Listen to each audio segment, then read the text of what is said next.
up, everyone? This is SojuTalk, your weekly shot of K-pop. We're coming at you with a super spicy episode 272, and we're recording on March 4th, 2023. I'm Doug, and joining me today, we got Warren. Hey, what's up, everybody? And the triumphant return of Anita. Hello. As a quick reminder, check out SojuTalk on your favorite podcast platform, sub to us on YouTube, and join the SojuTalk Discord and be a part of the nation. All right, Anita is back. Welcome we back. got some the stability in the force now. You know, she is back. Gonna control us, even though I got a lot of spicy things to say this week. Oh, wow. Wow. In the Afterhours show, we're gonna be discussing the topic: can you be a good K-pop idol without being good at singing? We're gonna talk about that. It's kind of in response if you're online in the online K-pop sphere. There's been heavy discussion about a Le Sserafim encore video that went pretty viral. People are talking about, like, is it okay if you can't sing well live? But we're going to go into that in the after hours, so join us there. But in terms of big new releases, two of these releases came out this week. One of them is from last week, but we decided to cover them all. First one, the one from last week, last Monday. Taeyong from NCT with Tap is from SM, and I did not fill out any of this stuff this week. Oh God, I'm already making a mistake. Oh, His no. last song, Shalala, Shalalala. That was it, right? That was a solo Shalalala. debut. Yeah, I remember He's that. from Okay. SM Entertainment. Yeah, we know that. Yes. I'm gonna just start this off by saying I don't really understand the Taeyong music as a whole. Oh. Maybe I'm too much of a boomer at this point, but like Well, I don't want to be sauced all over. You know, maybe that's just not for me. He's saucing on you. Also, he's not really Gen Z, Doug. I don't know. he's older than me. I Yeah, think. he's a 95. But this type of music is just like, okay, you know, like I'm watching this, I'm trying to get into it. He's talking about M.O.N.T, and I'm like, I like M.O.N.T, okay. That's And then he's great. saucing on people, Delicious. and he's in Japan, and I'm like, I like Japan, right? And then, but the whole song's going on, and I'm just like, I can't really digest what's going on musically, you know. Just a little out there for me. Really? I mean, I feel like the song itself is pretty simple, if anything, right? Like, especially compared to Shalala, man. Like, Yeah. I kind of like Shalala more more mellow. just because it's weirder, you know? I mean, this is pretty still weird, too. Yeah, but it's more like a casual weird, right? Like a pleasant weird. The Shalala was very up in your face, like, I'm gonna do Yes. this. Good luck, right? Like, I don't know. I think something about Shalala rubbed me the wrong way, and I think if I had to identify what it was, it felt a little forced. It felt like a K-pop idol trying too hard to be artistic and weird and all that. This one felt more natural to me. It felt a lot more organic. It felt a lot more like Taeyong messing around, both in the songwriting, both in the music video. Typically, I don't really enjoy his rap, but hey, you know what? It kind of fits with what he's trying to do here. Like, cause like, regardless of the way he like rolls his like pronunciations, honestly, I don't think he wants us to take his music too seriously. If anything, we're just messing around with the song. You know, it feels very lighthearted. It feels very campy. I agree. Yeah. You get the trolley vibe. You know, Right. he's kind of trolling. Right, but right, in right. a good way, right? Anita, how do you feel? You like NCT? I do. I I always do do. that. I always Yes. do that to Anita. I'm like, you like Default. this, right? you like him, yeah? This is your music. This is your thing. Connoisseur. This is your thing. Well, first of all, what I found interesting is that the visuals for the music video were very interesting. I really liked a lot of the. I don't know if there's a filter on the like on the shots, but it looks very. I don't know, a little bit Bro. grainy or a little bit. It was nice. I liked what it looked like. Bro, all of their shots have different filters. There's like 4 different filters that are Okay, used well, here. I liked the effects. I feel like it added to that I agree, though, yeah. whimsy of the song itself. Also, love to see Superkill as the featured dancers. So they were on Street Woman Fighter Season 2.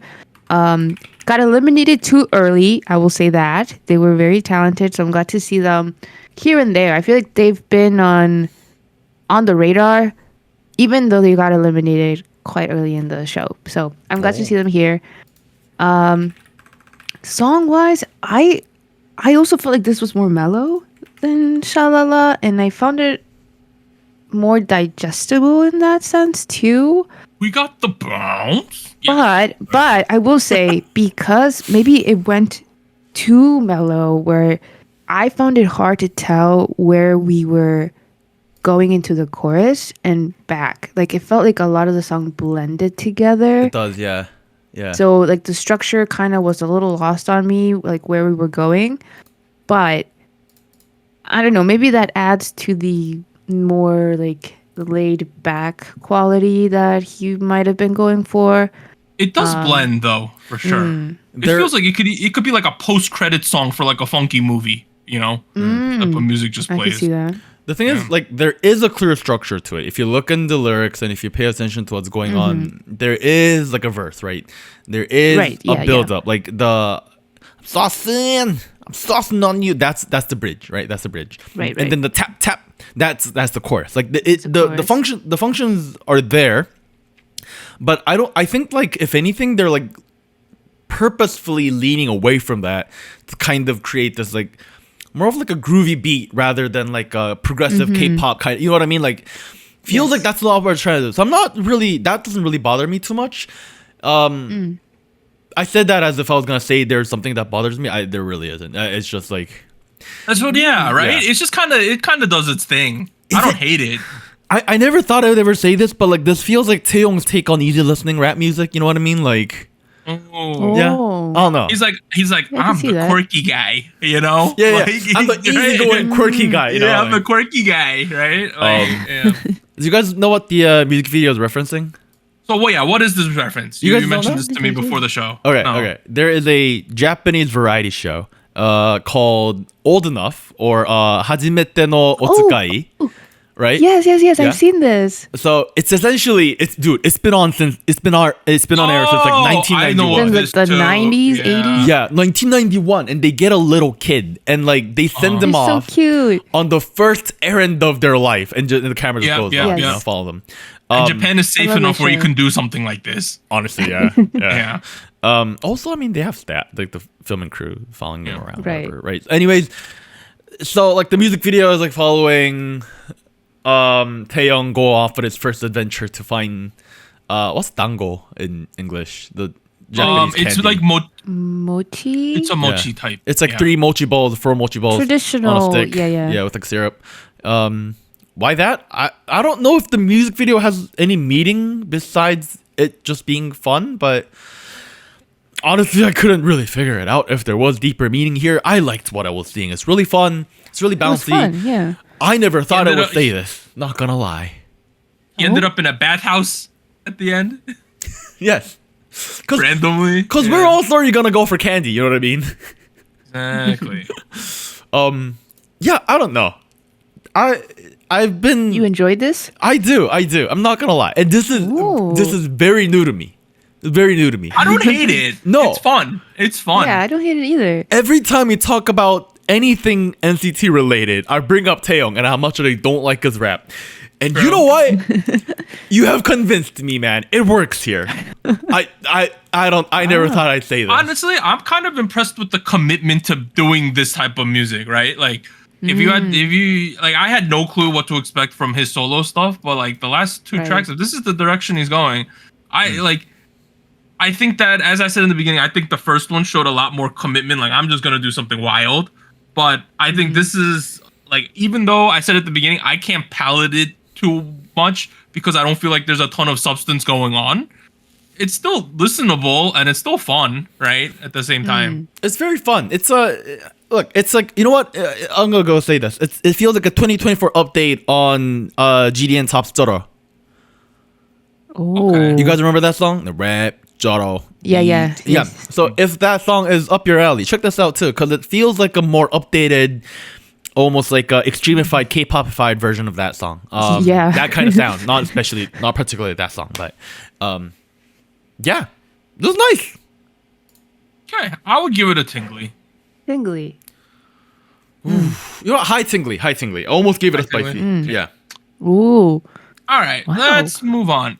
NCT Wish. Anita's too This is shocked. their debut with the song Wish. A little on the nose this entire debut, right? Which So Wish? they're from SM, obviously. NCT Wish, formerly known as NCT New Team, is the 6th and final unit of the boy group NCT under SM Entertainment, formed through the survival show NCT Universe Last Start. The unit consists of members Shion, Riku, Yushi, Jaehee, Ryo, and Sakuya. I think there's one Korean guy and the rest are Japanese guys. So, Anita, final unit of NCT, right? They finally went more international, which people were really want. Remember, they promised us NCT Africa at one point, and we're just never gonna get it, right? Which is Promised a depressing. lot.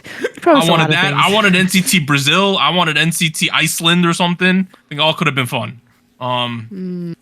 But we got something here. Did you like this, Anita? Are you compelled by this new Japanese unit essentially? Okay. I guess first reaction to it, like after the formation of the group, like immediately after the survival show, they did have a couple of, I don't know if they're considered pre-releases, but here and there, right? And I felt like even before they rebranded to NCT Wish, I wasn't quite as convinced, I would say. Why is that? But I feel like with this release and how they're managing both, like including like a Korean release and a Japanese release at the same time, and how they like go back and forth even in performances, I think it works. I think it fits the members, it fits the concept now. I feel like they're solidifying it a little bit more, especially with this song. So I can see where this is going. I am pleasantly surprised.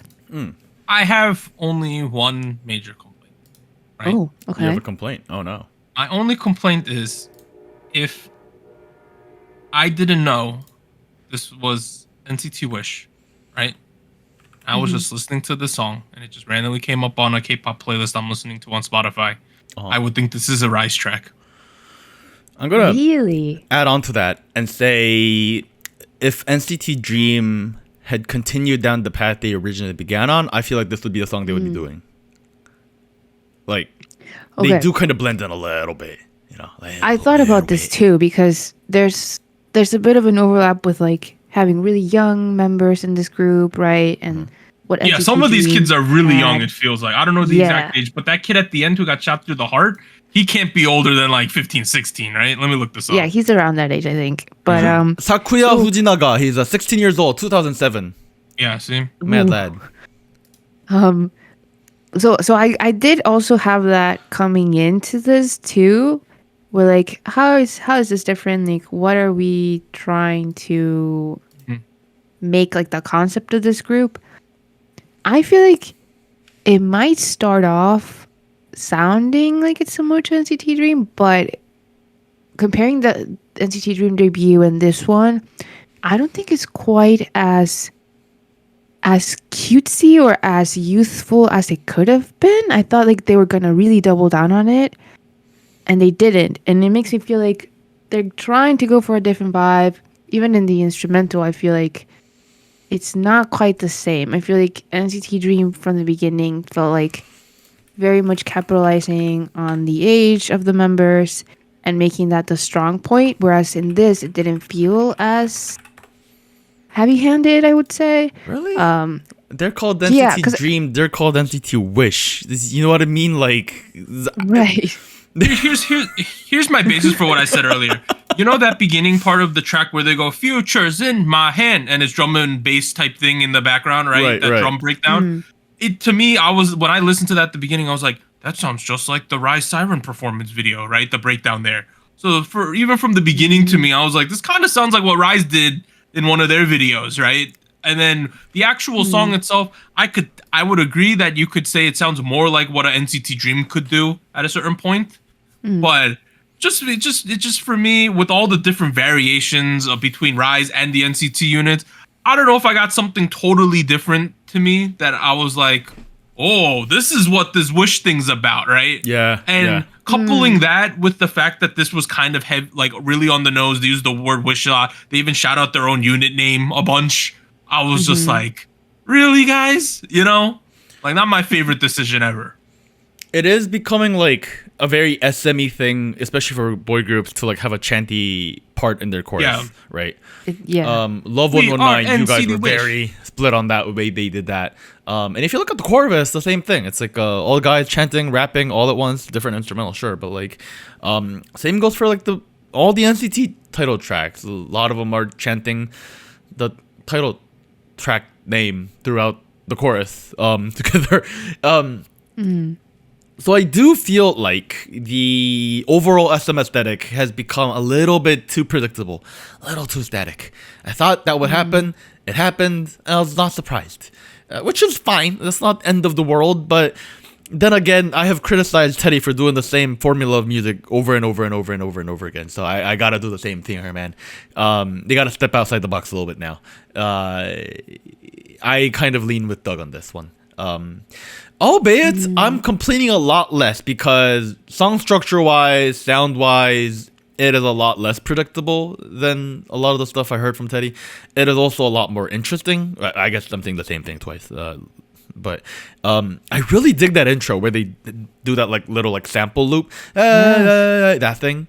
Yeah, that was cool. I like that. That was really I like cool. that it comes back too. A couple people have been doing similar things to that lately, and I like it every single time. Oh, like If which anyone one? ever, I can't think of all. It sounded familiar to me. I don't know why, but all this shit, I was like, I swear to God, I've heard something like this. Oh, but I gotta have to do some research and figure out where exactly. But If I do think it's a lot more with the current K-pop trend than chewing gum was. You know what I mean? That I'll give you that. Yeah, I agree. this does feel like SM's answer to the kind of music Attention is doing. So New Jeans is doing. And I was thinking about Attention. That's why I mentioned that.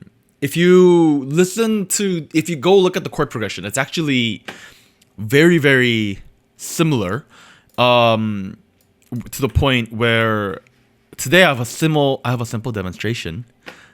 we got a science Let's experiment. go. Okay, so hear me out, right? This is the chord progression to Attention by New Jeans, which is written in B flat major, or sorry, B flat minor, which is 2, 3, 4. That's how Attention goes, right? And if you pull that up into an E minor key, it essentially becomes, I inverted the last chord, but it becomes this, which is C major 7, D major 7, and E major 7, which is That's crazy. right. And then you add the melody on that. And it's the song. right. And I thought that was really cool because like that progression itself is not something you hear in K-pop too often. And I don't know, it's a very simple progression, and the way it's used in the verse reminds me a lot of the way it's used in Attention. But once you hit the bridge and then once you hit the chorus, it is definitely like they pull up the vibe a lot. The energy level is definitely a lot higher. It does the whole like dynamic K-pop thing. Yeah. But at the same time, it doesn't lose that like, I don't know, something like almost like a nostalgic feeling of the Yes. right of the agree. progression. I thought that was really cool. There are sections of the song that I would not imagine would fit into an NCT song or like or a Rise song. Like that verse I was talking about earlier feels a lot more like something I would have done in the recent couple of years with New Jeans or Boys Next Door or that kind of sort. So I guess what I'm trying to say is this goes back to what I was saying earlier about like the core fundamentals of what SM likes to do with their songs is still there. But they're changing it up a little bit every time they do it. So I can't complain too much. It's a little predictable. Yeah, sure it is. But there's always a little something, you know? But that I just doesn't... imagined that I heard that intro somewhere else. I just imagined it. Wait, where? I don't know why it sounded. If you know, or if anyone else at home can name a song that intro sounds like, please let me know. I don't know why it sounded so familiar to me. Okay, honestly, I only called you out because I also wanted to know. Like, I actually couldn't think of anything. No, doesn't it sound so familiar? Like doing those type of layering and like kind of dreamy like. Yeah, like if I listen to It's just- K-Tronada, like not in K-pop though, you know what I mean? Like, I don't know. It might be actually outside of K-pop. Might To be be. honest. yeah, like I feel like it's popular in like R&B music or like like or lo-fi an intro dance into music. like a old school hip hop beat or something, right? Right, Something right. like that. Yeah. Like it is very clearly influenced by like old school hip hop music. It's just like tip of my tongue where it's coming from. I just don't know though. But it's great. That good. Futures in My Hand part is like probably the intro's the strongest part of this song, in my opinion. Really? I was compelled. I was like, okay. And Really? then we did the singing. I mean, I like the chorus too, though. You know what I mean? Like, I'll agree with that. we don't get a lot of proper choruses anymore, and this is a proper chorus. Well, let me put I it liked this it. way. Yeah. I have not been a fan of chanting, but I was okay with it in this song. Other than the literally wasn't using that their group much. name in the Yeah. chanting. Other than that, I thought that was a little too heavy. Okay, But I'm I sorry, enjoyed the wait. chanting. You can't stand it when Rise does it, but when Wish does it, it's fine. It's different. Why? I thought it worked better here. I agree. Why? Because the chanting in the Rise thing, right? Yeah. Is more just like if you think about what they're chanting, that background music from that older song that they're chanting on top of, it just doesn't make sense to me. For me. But it's the contrast that pulled it together. No, I don't like the contrast. They're inverting your expectations, Douglas. Anita, you know what I mean, right? Like I the do. chanting felt way more appropriate here. I agree. With I that strongly dreamlike, agree. the layering of the vocal, and then we got the chanting on top. I thought it worked better. But on the other track, I felt like, well, we're doing this retro, kind of reminds me of like an old cell phone thing, right? And then we're chanting on top of that, and I'm like, I don't know, that feels a little weird. That's my argument. Right. I mean, I don't agree with your argument on a fundamental level, but what am I gonna do? Like, True, everyone's entitled to their own goddamn opinion. I have too many hills I've died on in this show. But here's the thing: it's like they got this NCT Wish joint, right? We got a 16-year-old, but aren't some of these dudes about to go to the military now, right? Like in the main group. Older members? Yeah, we got like 29-year-olds in the group, right? Yeah, like Oh, Taeyong, like yeah. we were talking about earlier, is 28. Taeyong's 28, and then Tae's 29. Right? He's a 94. Ooh. Like we got some old heads in this group as well, right? Oh, yeah. So, I liked what they did with this one. I also really liked the storyline they built. It was kind of fun, more humorous than I was expecting. Like that intro scene where somebody gets hit by a car, like they just drop on top of the car. It was kind of like when we started this music video, I was like, am I on the right music video? But then it said Mnet on the bottom, so I was like, oh, I guess we're on the right thing, right? But they were some angry white people arguing with each other, and then we had a hit and run. Well, not a hit and run. They hit someone, and a they random walked away. random Asian kid popped up and was like, "I'm Gucci. We good?" Like, It was kind of just They're happened. Cupids in Oh training. yeah, let's talk about or this. something like These that. kids are terrible at shooting guns. Let's be. Yeah. They couldn't hit the wide side of a barn. You know. They're training. They're Cupids in training. That's what it is. This music They're video was practicing. kind of wild. Like when they shoot the girls just making out with a tree. Like, or they show the Cupid what I'm statue, saying. the pink statue, and they cover it up with underwear. Like it's kind of funny. It was some unexpected humor that I was not expecting in this type of video, and I found it really interesting that they changed the storyline slightly for both videos. So the Japanese version and the Korean version are slightly different in their endings Really? and like what the series of events happens.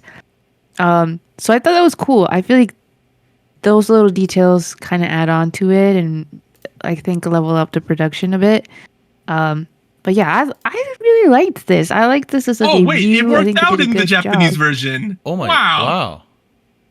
Well, no, No? because I was a little confused. Like, what the point? Like, what were they trying to do? Because they're obviously there's a main girl who they're following, right? And Yeah, like, he shot. Oh my goodness! Oh, I just saw what you're talking about in the Japanese version.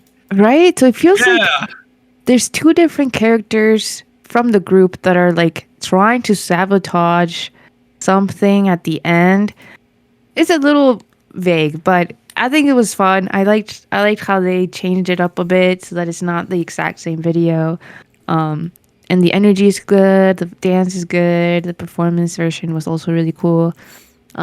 Wait, Anita, I like this. I have a quick question. I have not heard I have not seen or heard the Japanese version of the song.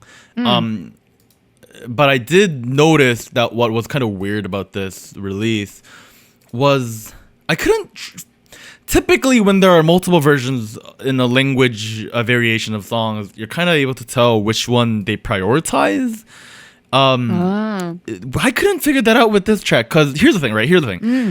On Spotify, the track ordering is Japanese and Korean, and they have the same amount of plays, which means that behind the scenes, they're labeled as the same song, right?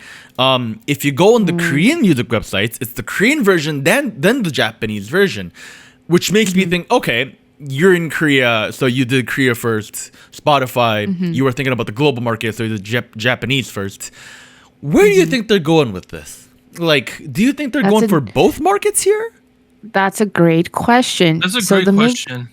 Yeah. So the makeup of this group, of course, like we listed the members. It's a mix. There's some Korean members. There's some Japanese members. There's two. Shion is Korean as well. There's two Korean guys. Four Japanese guys. And so when I was watching like the stages they did with this song, they've done some performances where they start off the first half of the song in one language and then switch to the second half. In the second half to Korean or Japanese. So like that's trippy. They've been doing that quite a bit. So I don't know if that's gonna be the standard when they perform or if they're just gonna do it like one way. Well, I think they're gonna do both because if you think of a group like Yeah. Wavy, they're primarily doing it in Chinese, right? Right, but they do a lot of English releases too now. Yeah. Which is interesting. So I think what they're trying to do is get the fan base in both markets. I thought they were gonna focus more on Japan because I thought that was the point of the unit. That's what I thought. But I think they've realized that they want to do both. I think they're giving. They can double dip and make a lot more money. Yeah.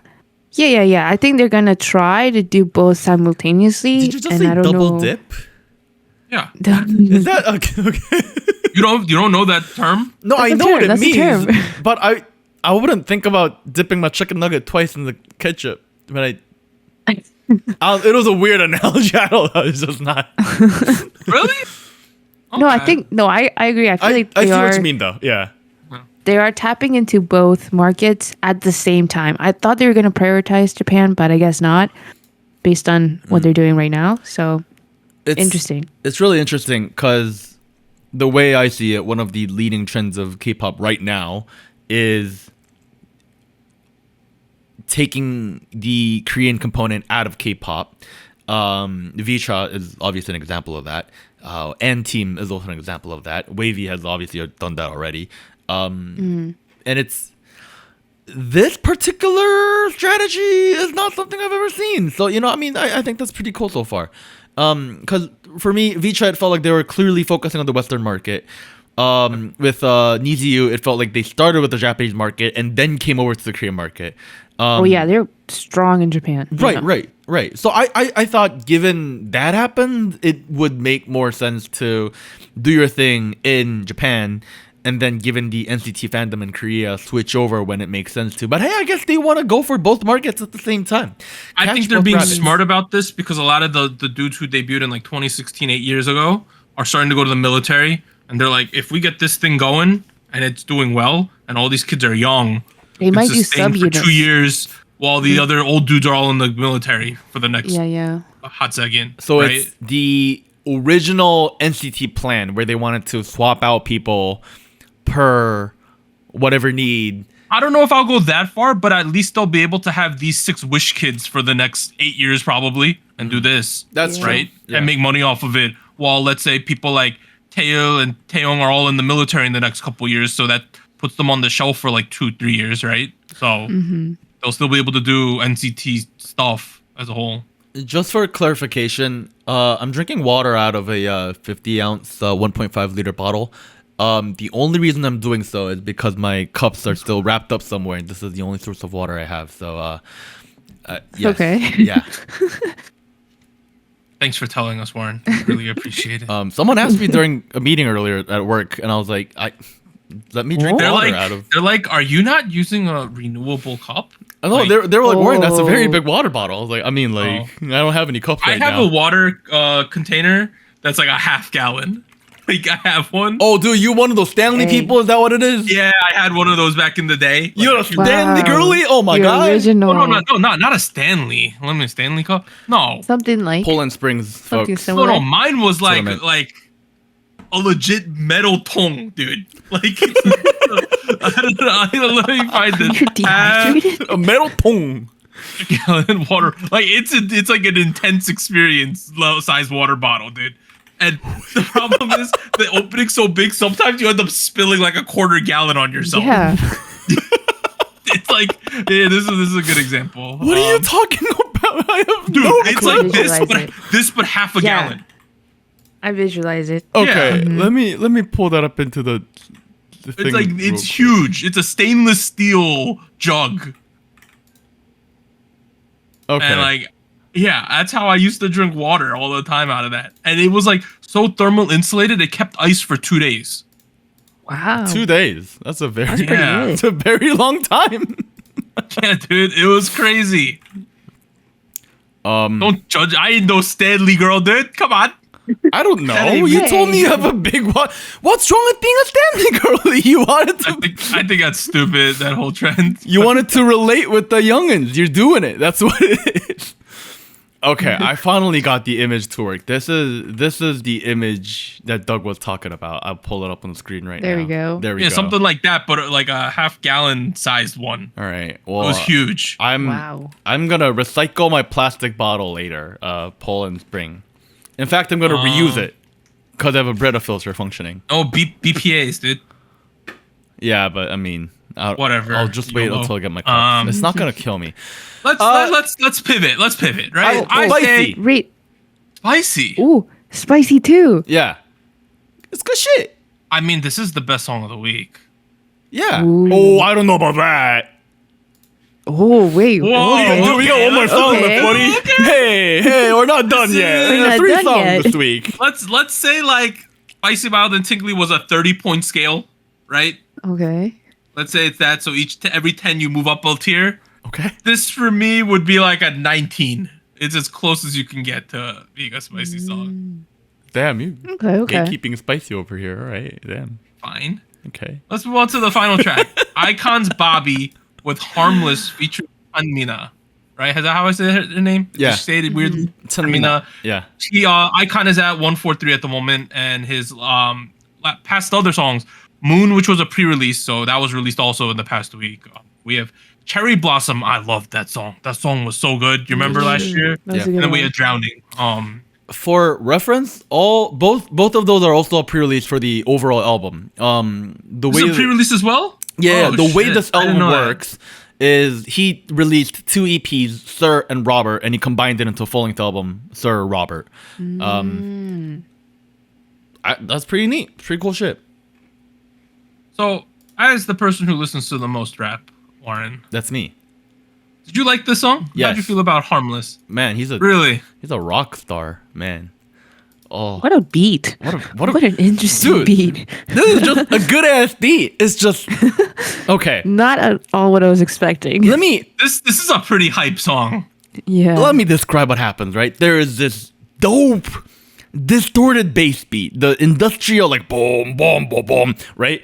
And then like in comes these industrial drums and it's like really edgy, really on your face. And then it builds up and to this like drum and bass like like rage beat all of a sudden, and it's like yo, and then out of nowhere the featuring artist shows up, pulls up, and she's like, yo! And then she does her verse, and it's like, yo, like, yo, you know what I mean? Like, This sounds like a track that if they were to remake like The Matrix in 2024, Ooh. this could be one of the songs on the soundtrack on like a chase scene or something, something like that. It's what is it? Drum and bass? Drum and bass, bass yeah. to a T, yeah. Yeah. To a T. if Tron was released by a different studio than Disney, if Tron had an edgy vibe to it, this would be what I expect. You know what I mean? I can see that. Also, Bobby is just a good rapper. Like, I don't I'm Yeah, sorry. he's kind of shied away from it a little bit lately. You know, like he's shown. It's not that he shied away from it. He was showing people that he could do other things with like a song like Cherry Blossom. Right. Right. He was just saying I can do all this other stuff, but then he's like, but you know, his home is still around here, right? It's like he went on vacation. He did Cherry Blossom, but now he's back home. Right. He's doing what he's known for. This is a hype song. Back to Very Galileo right here. Yeah, I mean, he's one of the best rappers in K-pop. I don't know what to tell you. It's better. There's a whole like good rap. this whole song just feels like I don't give an F.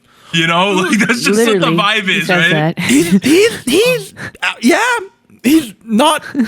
Gravity does not hold him down, man. Like, what do you Like, throw expect? that shit out Whoa. the window. I don't give a crap, right? Like, Floating. that's what it feels like. One How do thing we- I will say though, Oh yeah, go Nina. when Chanmina came in, I really see. I don't think it's a terrible thing. Like it makes the song bad, but when I heard her tone with the beat, it made me compare Bobby's tone and delivery with the beat as well. And I don't know if it was the way that it was. Oh, she Like the- killed this shit, dude. Yeah, she killed it. No, What she are you did talking really, about? really Killed good. it. She killed But I also it. feel like her delivery and her tone kind of fit the beat a little more easily. Whereas when I was hearing it with Bobby in the first half, I was like, okay, this is very interesting. This is very unexpected. Like I wouldn't have coupled the two together. And I almost felt like something about the audio quality of his voice didn't seem to adjust well to the beat at times. I don't know what I don't know what it is. What are you saying, man? No. What? Okay. Why It are felt you? like he was- What? Hold on a second. What? Hold on. It felt like sometimes in his delivery, it felt too distant from the beat, if that makes sense. Like I felt like it needed to be brought like a little lower, and it did get there at the end. Okay. I don't know what it is. Maybe I Anita, just hear me out, heard right? it. Like the audio was weird for me, but Actually, here's what you can do, right? If you are you looking on YouTube right now or Spotify? I heard it on YouTube. Right. Okay. If you click on the cogwheel where it says settings, it says quality, and you're gonna go ahead select 1080p HD, and that'll get you that'll get you good audio quality. Yeah, that's right. That's yeah. What? That's good. Wait, I actually No. don't know what Okay. you mean. Why? are you No, saying- it's might just be me, but I just felt like I almost feel like I wish you could tune the audio a little differently in the way his voice was recorded, because I liked his verse. I liked him in the beat. It just felt like there was something that didn't quite fit in the quality of the sound. I don't know what it is. Maybe I'm also I mean, trying to get used to the beat. He with does his sound like tone. 5% distorted, but I thought that was a creative decision. that feels very creative. creative yeah, that's decision. like on purpose. Okay, yeah. maybe it was hearing his distortion, but not hearing it with Chanmina. That kind of felt like, I mean, it feels to a be little fair, clearer. To be fair, one could say she overpowered him in certain sections where I thought she killed it more. You know, I think. I don't know. I don't know if that's what Anita's getting at, because know if I I would just say thought the that, though. Chanmina, at least when she came in, when she's doing the stretch and she's singing Oh. her part, I was like, God damn, this is good. You know? She just pulls up in Yeah. her like split and just like, yeah, no, that Yeah. was dope. Honestly though, okay, here's the thing. I think Bobby was the better rapper on the song. But however, I will say they are both at a really good level where like I think it kind of comes down to preference in terms of like who you think is better. Like there's not it's like they're both really a draw. fucking good. It's a draw. It's It's a draw. essentially a draw. Yeah, like, you could compare all day, but like at the same time, I think they're both really good. Yeah, it's like yeah.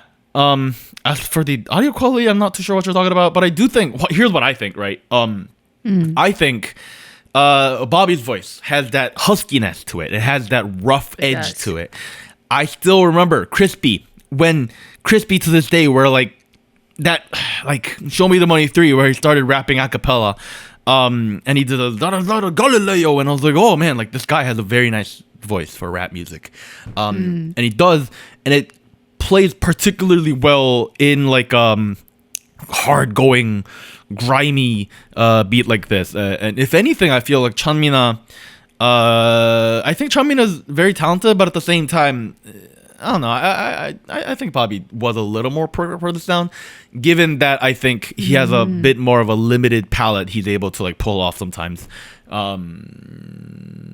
That being said, explain to us who Chanmina is for the people at home who've never seen this girl before, and they're like, "Damn, she has like blonde eyebrows right now. What's going on here?" I know. She's a Korean Japanese. She was Her mother's Korean, her dad's Japanese, and she was born in Korea as well. Now she's Japanese. But she's a rapper / singer-songwriter. She does a lot of aggressively edgy, almost emo-y kind of rap music. It's a lot of fun.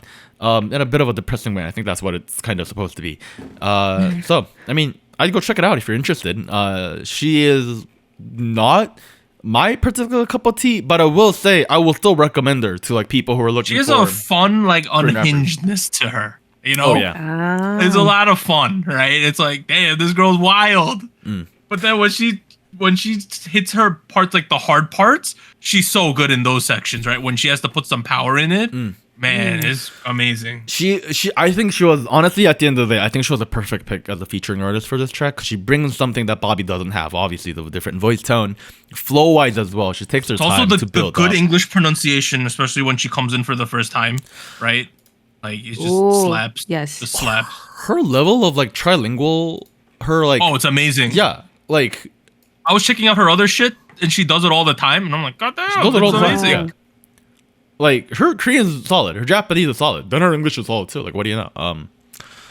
But what do you know? She has a fancy chihuahua, so hey, what more can you ask for? You can speak 3 languages fluently, and you have a Double fancy Chihuahua reference was interesting. That one breakdown where she does this thing and she goes yen, $1, whatever. Yeah. I was like, God damn, this part's amazing. It just came out of nowhere, right? And she's like, I just bought a house for my mom. I was like, no shit. Oh, Go yeah. for you. Go, girl. I was like, good for you. Respect your elders. Biggest station. She flex. she did a great job. And for someone like me who I was not aware of this person existing, like, great introduction, right? I was like, I guess we're gonna search her in the YouTube search thing for like the next 10 minutes and list all her shit, right? Which is all you can really ask for a feature who's maybe not like super known to mainstream Korean people, but who know Bobby, right? And they're listening to this track and they're like, who the F is this? Right? So I think that's a great thing for both of them. What a fun track, this one. I think I've had to Nice. like talk about a devil's advocate argument to this, even though I love the song. It doesn't feel K-pop. No, it's not. No, it's not. No. It's not. It's Bobby leaning heavier and heavier into his hip hop musician side, which makes sense. That was a part of his inspiration as an artist, like as he was up and coming. So like a part of me does wonder. Okay, so I watched an interview of Bobby on Money Chord, which is a Korean music YouTube channel. Oh yes, I know this. Yeah, SojuTalk was on it, and you know. I did. Yeah, I watched that one. Good. That was a good video. But hey, Bobby was on it, and he was talking about how Sir is supposed to represent him as a pop musician. Robert represents his side as a rapper. That comes together in Sir Robert, and a part of me wonders, what if this was a double title track, bit of an album? You know what I mean? One with Sir and one with Robert, one with a rap song and one with like a pop song. Because I do, as much as I love Harmless, much as I think is a great banger, that is like miles way better than some of the rap music I hear in Korea. I like Cherry Blossom too. That was one of my favorite songs of the year. I remember how I said it feels like Cherry Blossom and Drowning is a part of a larger album. Called it. Well, they connected, didn't they, at some point? Well, they were both on the The EP music together, videos? but like The yeah, music videos, I meant. did it? I think they did.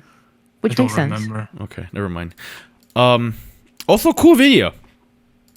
Yes, Yes, visually, it's like almost very cool. It felt like a little bit like, you know, that scene in The Matrix where he meets God and they have all the screens up at one point. Yep, the white.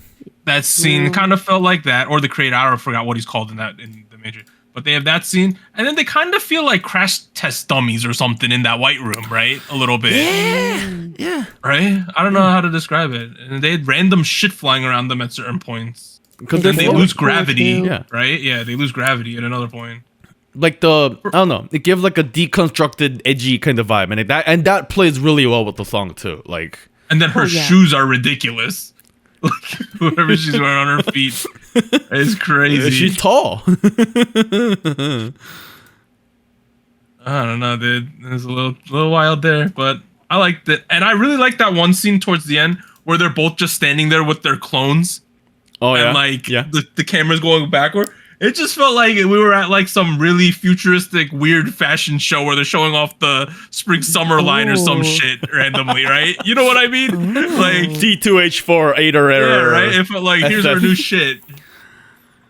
You know what And was then really they cool showed about that shot a weird though? logo at the end as well. I don't know what that's about. It felt like the ending shot was a mirror image of the opening shot, but the cool part was in the opening it's just Bobby, but it that almost makes it a bit of a surprise when like Chanmina like, shows up because she comes out of nowhere with that split, and by the time the Right. song is over, they're there together. You know what I mean? I thought that was really cool. This is one of those music videos like, man, I wish there was more world building of this concept, right? It's just a really cool vibe they had going on right here. I don't know. I feel like it could have been some kind of movie or something, right? Yeah, And yeah. it'd be interesting. More eyeballs in the background. Yeah, but Oh, those are overall, kinda for creepy. me, this one was spicy. I thought this was I Yeah. enjoyed this thoroughly. This is my favorite song of the week, Spicy. Ooh. It was a little spicy, Hey, but it's still good. hey, that's all I'm asking for. If it's spicy, it's spicy. All right, let's keep going. Other songs this week, we have M.O.N.T with I Don't Give an F. Apparently, that's their song title. We had High Key with a High Key Note project. So it was a project song called Deeper. We had a group called Nomad debut with No Pressure, and we had another group called Rescene had a pre-debut track with Yo Yo. So That was an interesting song. Yeah. really. You listened to that one? Let me see if I It's remember. very this one. short, less than 2 minutes. Oh, I did listen But to it this at was some point. I was like, damn, this shit is short as F. Apparently, they're Had like pronounced. a- Oh yeah. It had like a bit of like a high fashion vibe in the middle, right? Yeah, That's if I why I remember. liked it. Yeah, It sounds like Deep House. Yeah. yeah, Apparently, it's pronounced Risenu. I don't know how to read that in English. Okay. yeah. You're right. Resend it. I don't know. That is interesting all right. name. Spice King. Last week, our chart was. Is this chart right? Did I update this? I was one also time? confused. I'm a mess, guys. I did not update this. In You're a mess, Distress? mess. You're in distress. Fearless. I see what I did. Yes. That's what happened. Okay, we had two winners last week. We The did, yeah. Seraphim Easy picked up its second crown, eligible for the Hall of Spice. Twice, One Spark picked up its first crown as well. And then Try B Diamond came in second. IU Hoshi came in third. That was the chart. So only Sounds right. Le Seraphim Easy is eligible for the Hall of Spice. And then the IU Love Ones All is not, like, it's gone because no one voted. It's not on the last week's chart. And so that one, I guess it's not going to make Hall of Spice. But the new candidates this week, Taeyong Tap, NCT Wish Wish, iKON Bobby, Harmless featuring Chanmina. I don't know what I want to do with the Soju chart. I'm so confused this week, guys. Dang. Why? Keep it simple, man. Vote with your heart. I'm a put Try B in first. Whoa. I okay. respect that. I respect that. That is the song I listened to the most this week, so I'm gonna put him first. Okay. Well, I I'm respect going to that. put Bobby in second Whoa. wow. Okay. Wow. with Oh, Harmless. wow. That's a And good then song. I'm gonna put Le Seraphim in third, and that's my chart. That was not an easy chart to make. Not easy. I did I'm expect you to be on surprised. it. Yeah, I'm surprised. Anita, what'd you do? Oh. Well. Okay. I'm going to start with number 1. First place. Okay. Twice? I still have a Seraphim Easy. Easy. Wow. First- Man, that song is catchy. It's so Catchy, the Na-na-na-na. choreo's Na-na-na, catchy. easy. It's a vibe. The Seraphim has literally been on every single variety show possible lately. It's insane. True. They're on every single show I watch. Yeah. But yeah, the song. We'll talk about more about the song later. But it's one of the most listened to so far. So I'll keep it in first. Second, maybe it's an unpopular opinion, but I'm gonna put NCT Wish in second. Fine, that's fine. Fine. It's a good song. I like the song. Yeah, I feel like even more so now that Warren was explaining like the chord progression and how it kind of sounded like attention, like it makes a lot more sense where like that retro nostalgia sound was coming from, because I couldn't tell like what it was, but I see it now. I hear it, and I seen it. I seen it with my eyes. I did see it. So I'll put it in second. Third, I'm struggling with third. Bobby. I was between two. Or twice? Twice was good too. Try I B. checked- Oh, I like I checked out Tribe's I really enjoy Diamond. that. It's a very interesting track. I like how it seems very emotional, but also very dance heavy. I thought it was a very interesting mix. It's a nice mix. It's a nice mix. And also, I commend the use of Spanish. It was properly used. It The was grammar for once. correct. Wow. Let's go. Yep. I remember the Sonyar song. Anita hated the Spanish use. Go She Yeah, I was didn't also- hate it. It just bothered me a Soñar. little. Even though the song was good, right? Even though the song was Yeah, the good. song is great. It's just bothered me a little. So what we're gonna give it. But- What are we gonna give third place to? But I did like Bobby a little bit more. Okay, Bobby. Harmless. Unexpected beat, but very, very cool. So I'll give it to Bobby. I'll be honest. The sound that Bobby brought for Harmless has been kind of popular in K-hip hop in the last couple of years. If this song was kind of up your alley, I would go check out Lee Hyun-jun. That's LeeHyunjun. I would also go check out Gonggongu. That's Gongggoo. Lots of edgy, deconstructed, almost industrial rap music. Same goes for XXX. Great stuff. First place, Bobby. Whoa. Ooh. Whoa. I'm gonna do another crazy one. Horsey by IU, second place. Whoa. Whoa. It's a great song. Y'all are sleeping. Wake up from your nap. Wake up from the simulation, right? Wake up. Ooh. Horsey is here. We're gonna do that Matrix thing. Wake up from the simulation. You're not asleep. It's just Take a the pill and simulation. wake up. Horsey is a good song. Second place. Which pill? That leaves me with Diamond on third place. Also a good song. Whoa. Okay, I'm going to put it in Diamond. third. At least. Yeah. Yeah. Wow. Gochu Gang. There was 3 clear winners for the Gochu Gang and SojuTalk Nation this week. Let's put it in perspective. Fourth place had 23 points. Third place had 64. That's the gap we have here. Wow. Oh my god. We have a massive chasm. that a Third jump? place, Try B with 64 points. Hey, Nice. Good song. get it. Second place, Easy with 70.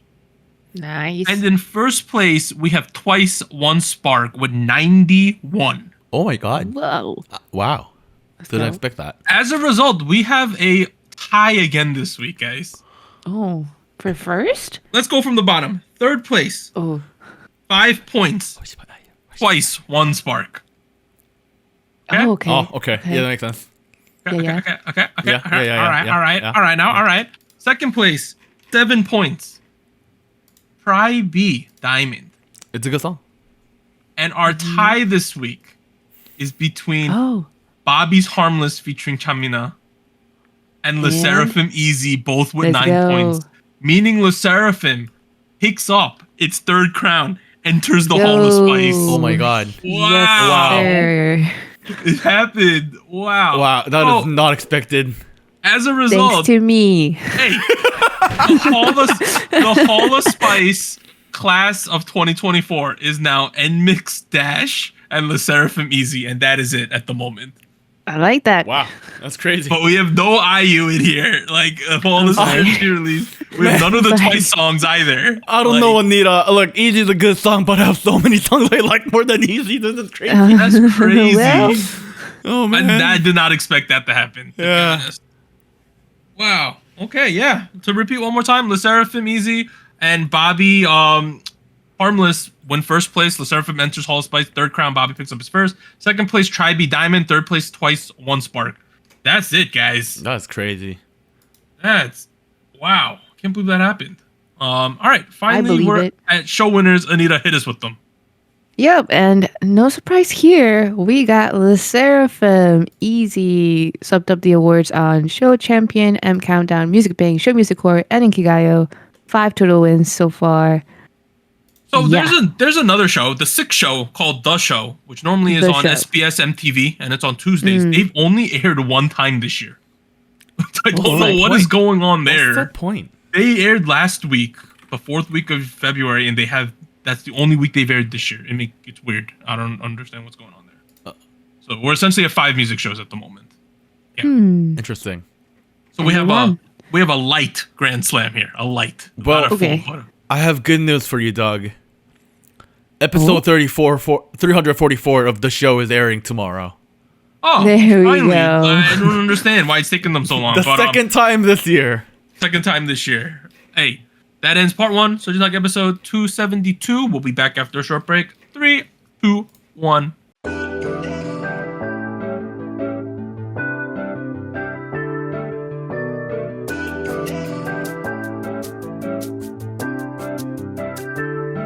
Hello, SojuTalk Nation. This is Anita here with a quick PSA. If you would like to support SojuTalk Kpop Podcast, please like, subscribe, or follow us on whatever platform you're using. And consider joining our Patreon at patreon.com/SojuTalk or donating to us at paypal.me/SojuTalk. On behalf of the crew and myself, thank you. Now back to our regularly scheduled episode.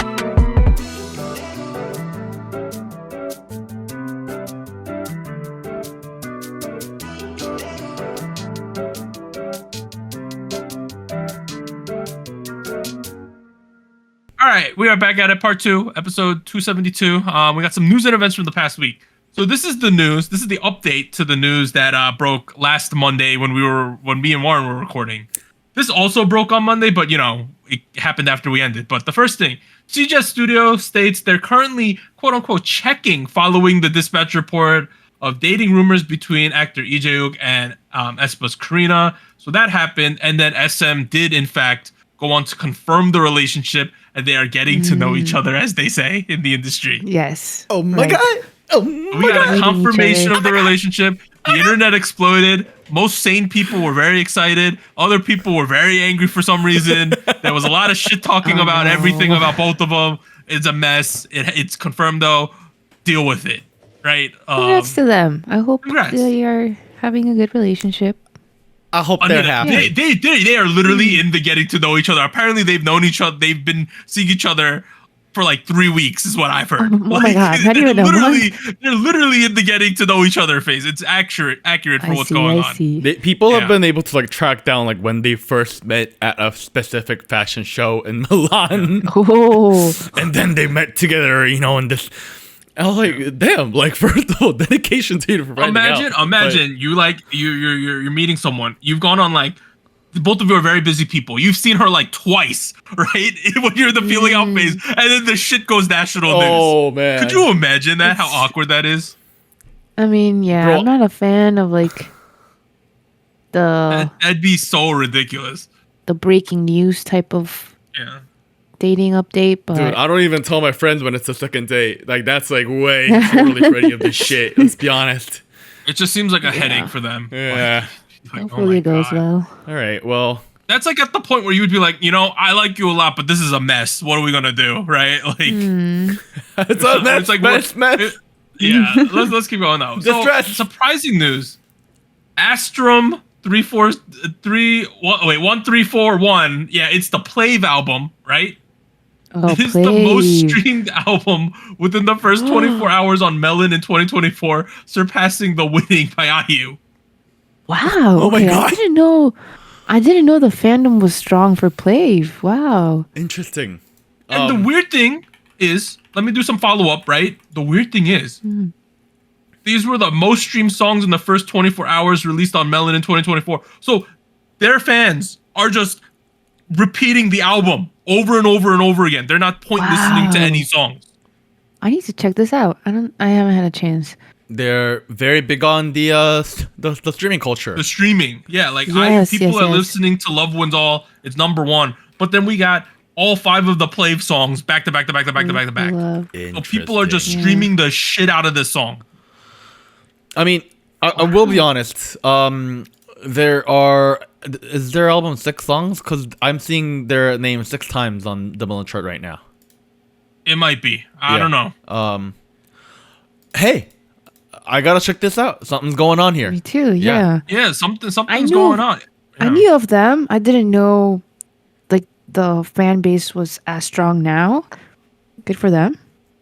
If we want to talk about the iChart real quick, right? The composite chart that we would talk about. Yeah. Hey, Bamyan Gang, 135 perfect all kills right now. Let's go. Good song. It has gone super viral in Korea. Great song. People love that. Second place is still To Us. The first meeting song. Oh wow. It's above Easy, which came out way after it. It's above Love Wins All.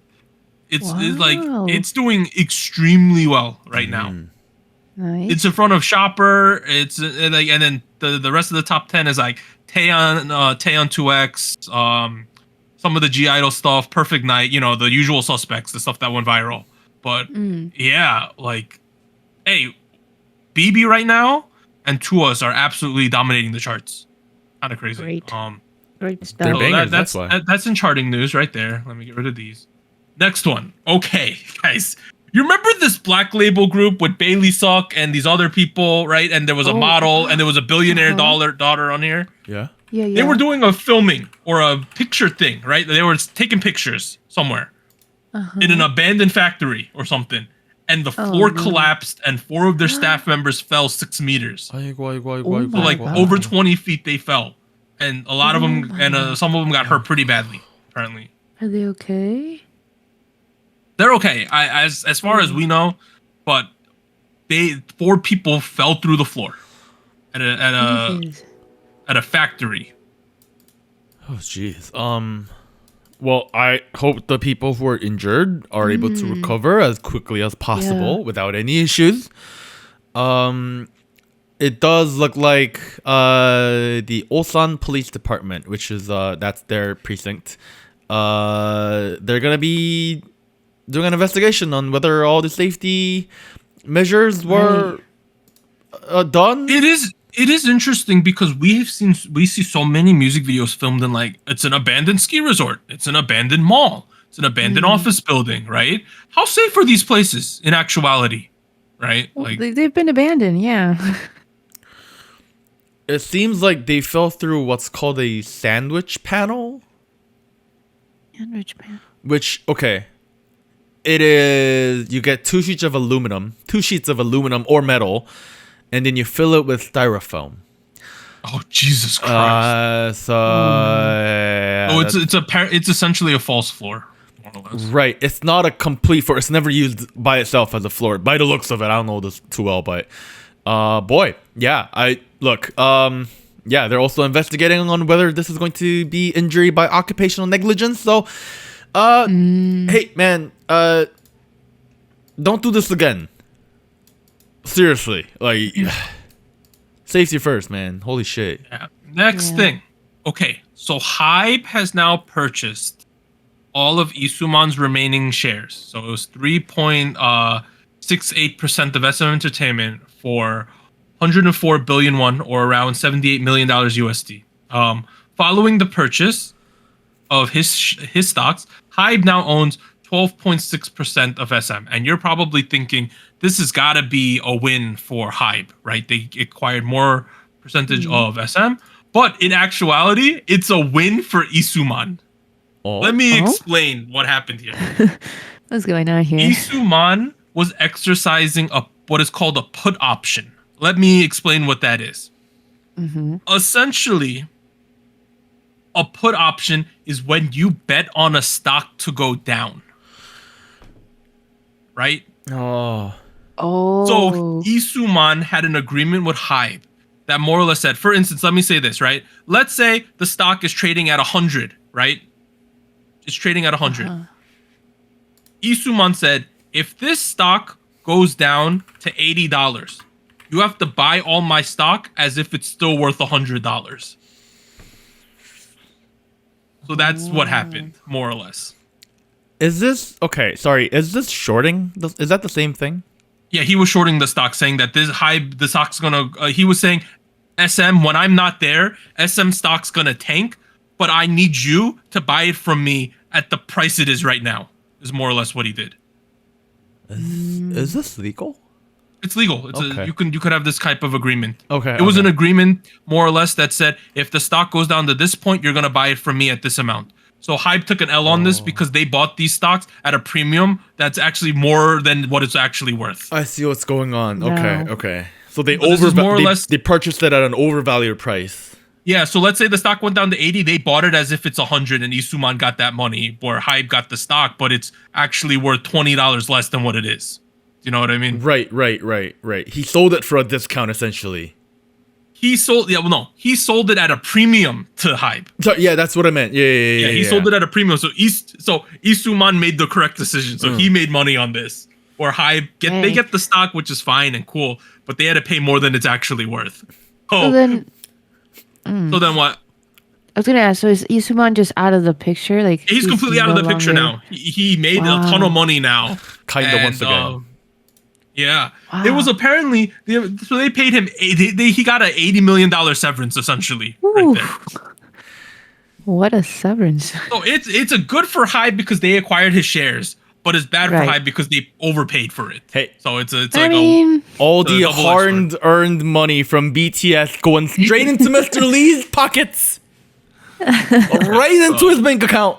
when he loses, he wins. You know, it's crazy. He's That's how I'll describe it. That's crazy. So as whatever you want to say about Isuman, he is a very skilled businessman, or he has He's a very good businessman. advisors. He has great advisors. Yeah. Either way, whoever told him to do this. So it's like, yeah, you could have my shares, but only if you overpay, and only if the stock drops, I'm willing to sell them to you. That's essentially what he did here. wow. Yeah. Right. So that happened. The next giant news that happened, everyone was talking about this one, is 17 S.Coups has been exempt from military service after rupturing ligaments in his knee. So, Oh boy. from what I can see, the reaction online, the Korean people they said, yep, he ruptured ligaments in his knee, ACL and another one. Completely makes sense. You can't really walk when you have these injuries. How is he supposed to serve military service, right? Some of the Western fans who aren't as informed were getting pissed. They're like, well, my oppas had to go to the military. Why does and some of them have had injuries, no. but this guy doesn't have to go? So that's essentially happened, but let's get some more information here. Pledis confirmed that he recently underwent reconstructive surgery for both his ACL and anterolateral ligament in his left knee. So he tore 2 ligaments in his knee. That's the Due knee, to the just major, the knee areas. due to the major surgeries, he's been exempted from military service and received a grade 5. A grade 5 in the Korean military means you are not fit to serve. Period. And from what I looked up and from what I saw, apparently there is a. Let me translate this real quick. Right here, there is a ordinance from the Ministry of National Defense, and it came into action in 2018. And in cases where the ACL is reconstructed, you automatically get a level 5. Oh. So there's already like a precedent for this type of injury. There's a precedent where if you get ACL surgery within a certain amount of time when you're going to enlist, you're completely exempt. Because they don't want to hold the risk of you getting let's say you did have ACL surgery. They're like, well, you look okay now, but what if we start training you and you re-tear everything in no. there? What are we Right. going to do with you then? Right? So that's essentially what's going on here. I know other people were pointing out other idols who've had ACL surgery in the past, but apparently those were so far from when they actually enlisted where they've had enough time to show that they're still healthy enough where they can serve. Was S.Coups supposed to enlist soon? Yes, I think he was supposed to see. enlist this year. He's about that age now. Yeah. Okay. I see.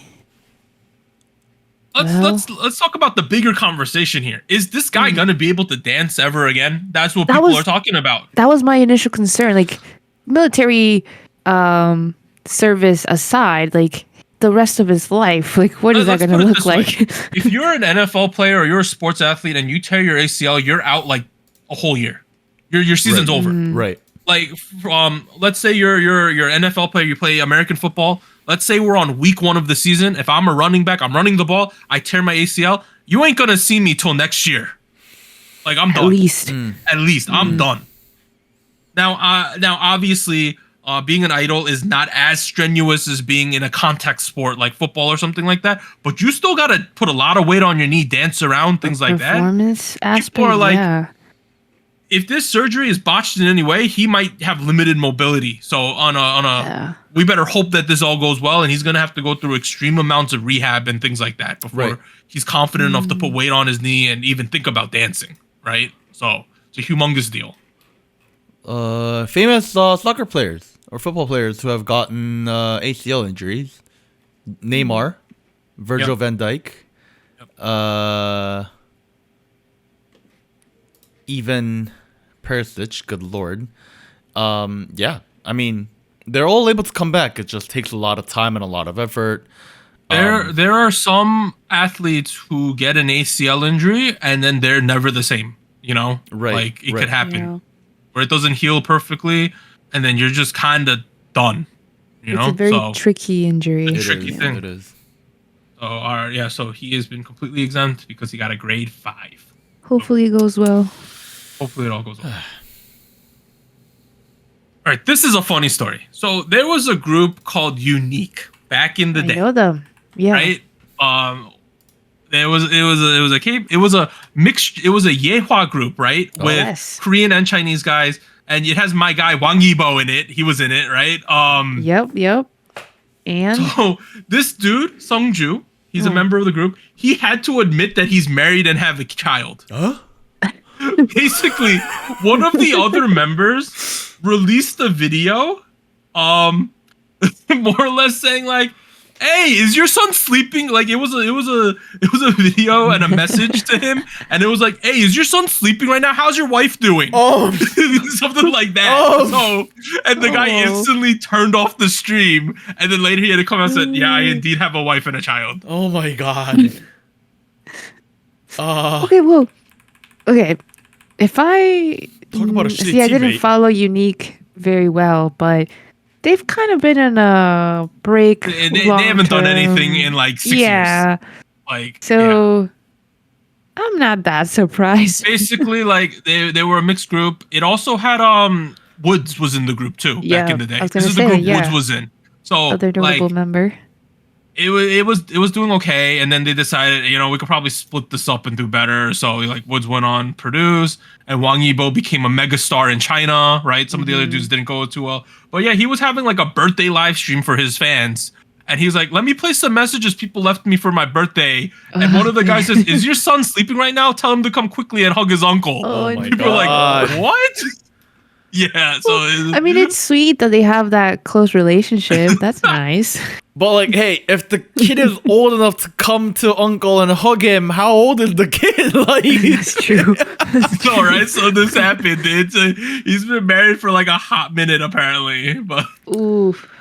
all right, look, I mean, like, I'm not pissed off. I'm just surprised. Like, man, What a way to get exposed by your bro, you know? Yeah, Like, I don't know, just a big stab in the Unfortunate. back a little bit, but hey, I mean, unintentional. unintentional, but Right, yeah, right. it's kind of funny. Next thing. So Day 6 has been in the military, but JYP has confirmed they're gonna try to make a comeback with the full band in March. Oh wow, So they coming back. oh wow.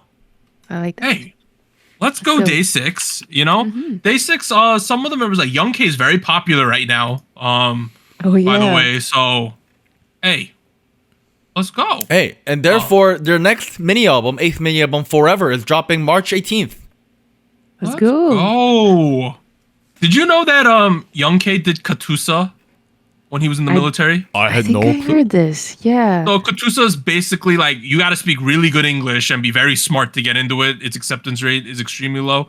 It makes it so that you can serve your Korean military service in a U.S. base in America, I believe, something like that. Mm-hmm. And it's considered like I'm not gonna say it's easier, but it's a privilege to get to serve in that. You have a much better time.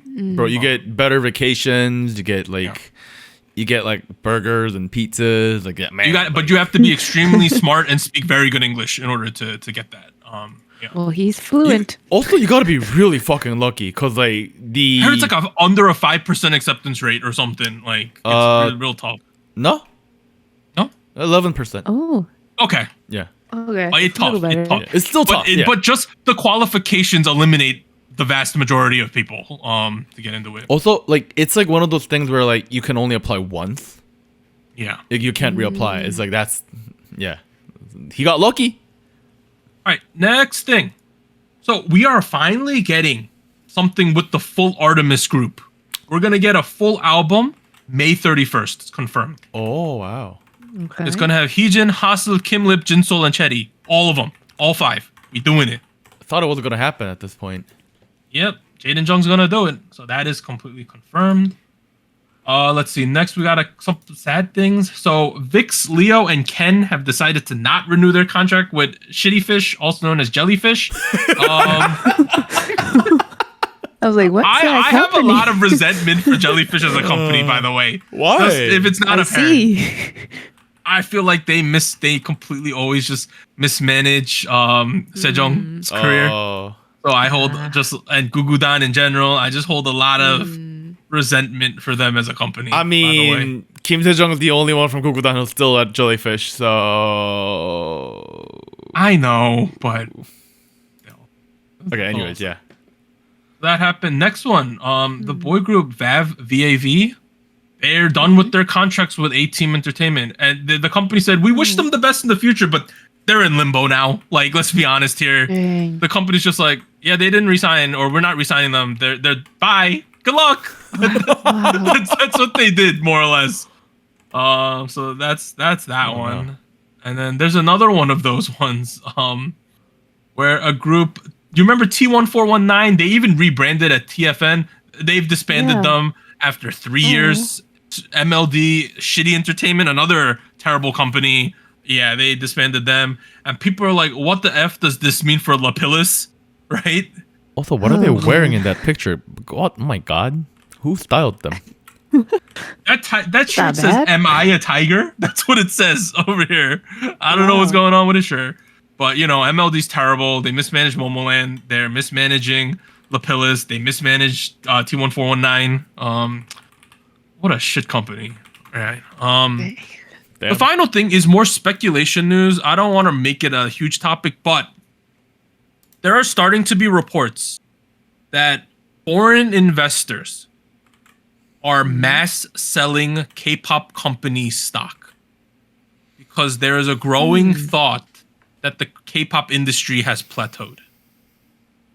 And as a result, all of the K-pop companies' stocks were down multiple percentages today, even though like twice achieved number 1 on Billboard 200 for the first time and things like that. Even though good things are going on, SM is down 4%, YG is down 1%. Like, yeah.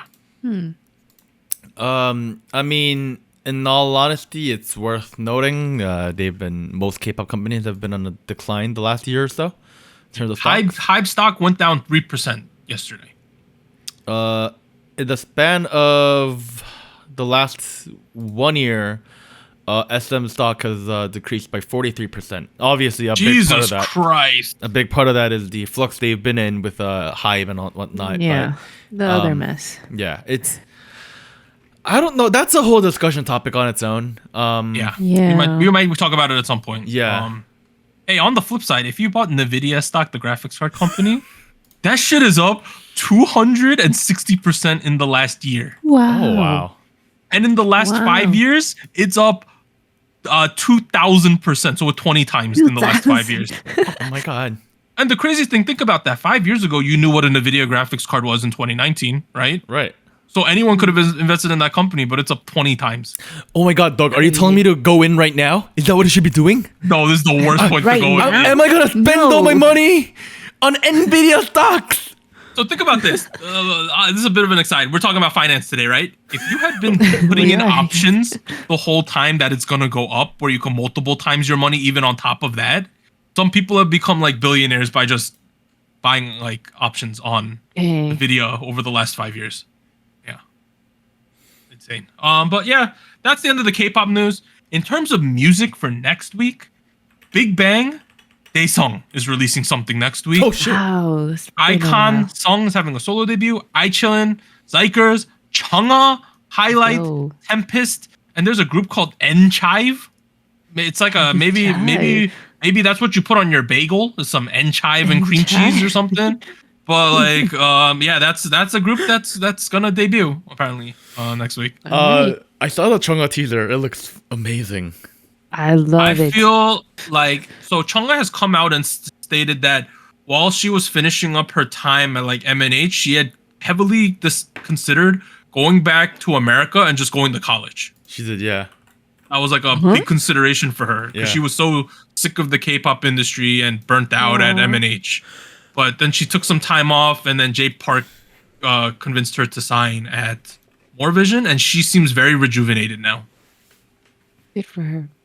Better or for worse, I don't think she has peaked yet. I think she has a lot more to go, and I think if anything, I agree. this phase 2 of her work with More Vision might be really explosive. So tune in next week. She seems very excited for this too, which is the most important thing. I am too. All right, so that's all we got for part 2. We'll be back after the break with a big discussion about can you be a good K-pop idol without even being good at singing in 2024? We'll talk about that right after the break. 3, 2, 1. And here's an extra special shout out to all of our Fiesta Patreons on patreon.com. Bagel, Charles, Cotton Ball, Del Monic, Ellie, Irvtron, Gogu Mama, Honey Pools, Liam's Games and Toys, Luke Daniels, NJ Parks, Tyr, Siu Sumi. And thank you for joining SojuTalk, your weekly shot of K-pop.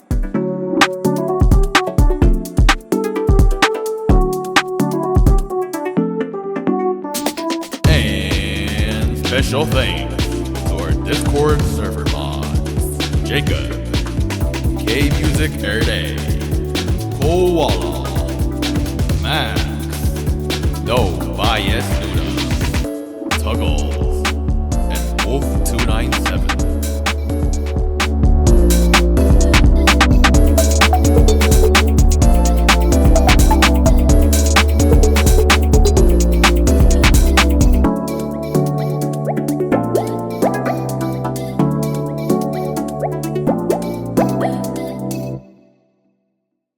All right, after show. Can you be a good K-pop idol without being a good vocalist? I feel like we've talked about this in the last 5 years, right? I feel like Let's come about. We've done the show 272 episodes. We've talked about everything at this point. Let's get the context. Why would we bring this up? Essentially, LE SSERAFIM won all those music shows last week, right? And on M Countdown, Yes. they won. And they had to do that encore stage where, you win the award, everyone behind you kind of leaves, and you're bowing. You're like, hey, congratulations. And then you're like, oh, thank you. And you bow to all your sunbaes and everyone else who competed that day or was there that day. And then you got to sing. And the singing is, in the encore stages, is generally 100% live, right? Right. Right. Or more live than what you normally perform with is the better way to put it, because there's still backup tracks sometimes. So it's very live. You could hear them singing. Typically, when they sing, I've heard only the MR playing, which is just instrumental.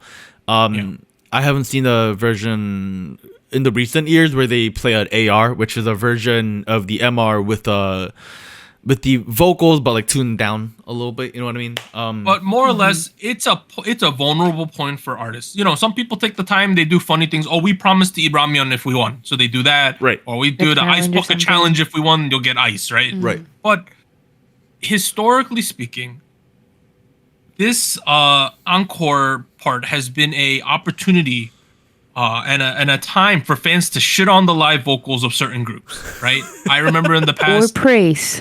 or praise. I remember Twice got shit on for a long time to the point where a lot of the kids had anxiety about doing these encore stages, right? There's been a lot of groups that have endured that. I almost feel like it has become some sort of rite of passage where like at some point you get to your encore stage and like how it for better or for worse, it determines where the online conversation goes next. Like seeing that happen to Twice, and then a couple generations later, NMIX when had a completely different trajectory where they people were like, wow, they're so great at vocals, you know, like when in reality, if you think about how encore stages are like built, right, like you have to recognize these aren't like performances. They're not like, here's the thing, like here's the context, right? First of all, I'm not sure, I'm not one performing, I don't work in the backstage for this, so I don't know, so don't quote me, but I've read a lot of behind the scenes articles saying that for a lot of these the in-ears that the musicians use to monitor their own voices, that's missing. They're not functioning properly, that's why they take it out. It's behind beat latency is like big or some shit, you know what I mean? You get the idea.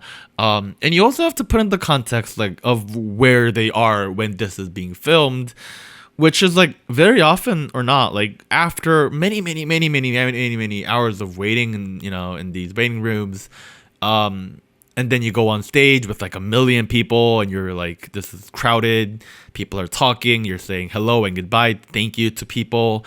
And then suddenly someone hands you a mic and you're like, you know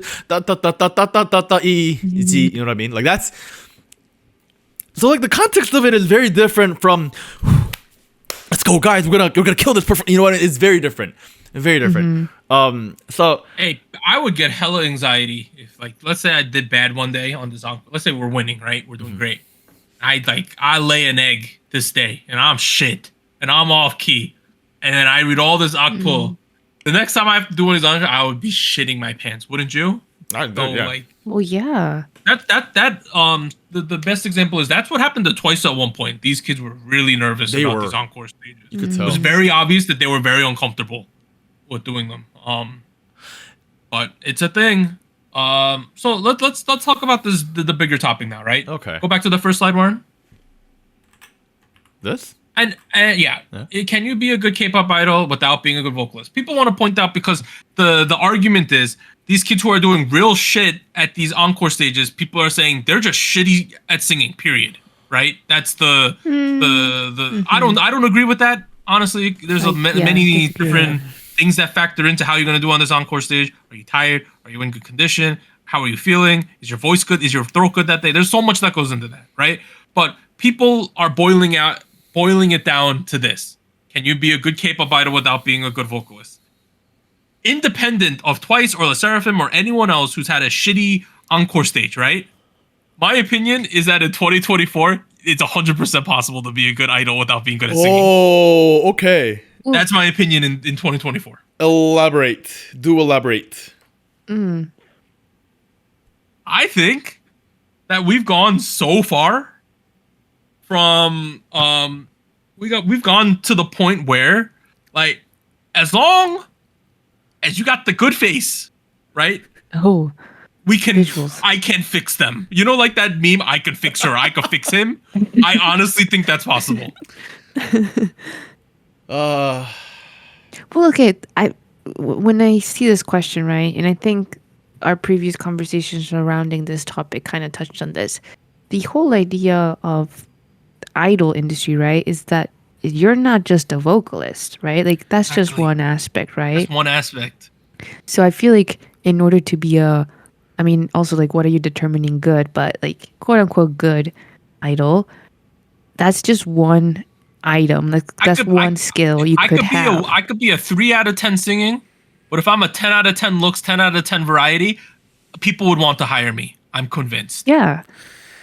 Okay. Yeah. So I feel like there's a lot of different skills, right, that go along with this role that I feel like being a quote unquote good vocalist is not. It doesn't make or break it, I don't think, anymore. We can hide you in 2024. We can hide you. We can shelve you among the books in the bookshelf. No, we can hide your lack of vocal talent. That's honestly how I feel. Okay. I don't disagree. However, I don't fully agree. And here's why. Okay. Because I feel like at the end of the day, you don't have to be amazing. There's a bar. But there's a bar. There's a minimum bar you have to That's at least surpass. The bar is so low though these days. The bar is, are you not 100% tone deaf? Are you teachable? Here's the thing. If you go listen to the last couple episodes of our show, there have been specific instances where I specifically pull out specific examples and people. And I feel like they're actively doing the rest of the members of the service on the song. That shouldn't happen. That's where I draw the line. And if you're saying that, that's after they edited the shit out of it, right? Okay, that's the thing. Think about that. Yeah. Okay, let's be completely real, completely honest with ourselves. Music Bank performances, Mnet, M Countdown performances, all of these are very heavily edited. Same goes for Produce, same goes for Girl Planet, these survival shows, all of these.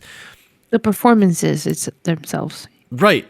The vocal aspects of these shows are incredibly highly edited afterwards to make them sound very good.